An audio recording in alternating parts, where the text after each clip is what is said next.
Yes. For days, heavy fighting has racked Sirte as fighters push for an end to the war and Gaddafi loyalists fight for their lives. The pounding has been unrelenting for one of the last remaining Gaddafi strongholds. Palls of black smoke waft over the city, signalling yet another hit. The fighting has been raging for 3 weeks and anti-Gaddafi forces are slowly taking control. We're now in control of more than 65% of Sirte, including the Ouagadougou Hall and the hospital. There is resistance, but we now have a large part of the city. Those positions pose major problems for the advancing force. All around the evidence of NATO bombing which destroyed this command and control centre, but NATO cannot help here anymore. Now it is close order fighting. It's going to be street fighting because we're going to go into the urban area. It's going to be tough.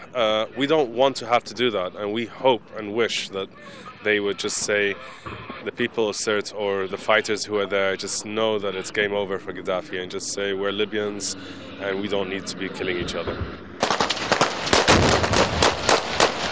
Casualties have been mounting up. In the last few days, NTC forces have suffered hundreds of wounded and many dead. The resistance has been tough and costly.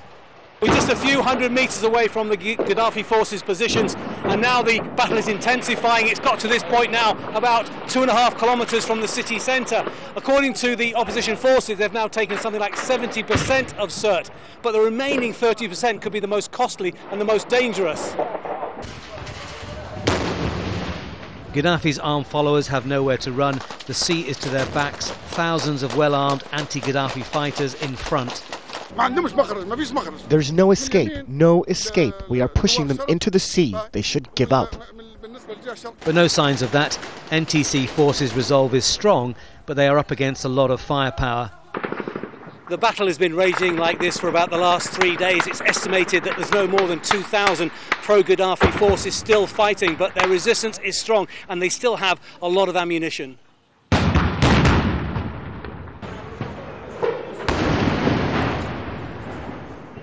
We went with the fighters into this area of Zarafran, close to Gaddafi's compound, where there has been heavy exchanges of fire. The green flags of Gaddafi's regime are still flying, but for how long? Ciao, bye, Gaddafi, bye. As the sun began to set, a reminder that this is not finished yet, with news of a counter-offensive by Gaddafi forces which sent us running for safety. They say victory here will be in a matter of days. It's a view which several thousand die-hard Gaddafi loyalists are refusing to subscribe to. Tony Birtley, Al Jazeera, Sirte.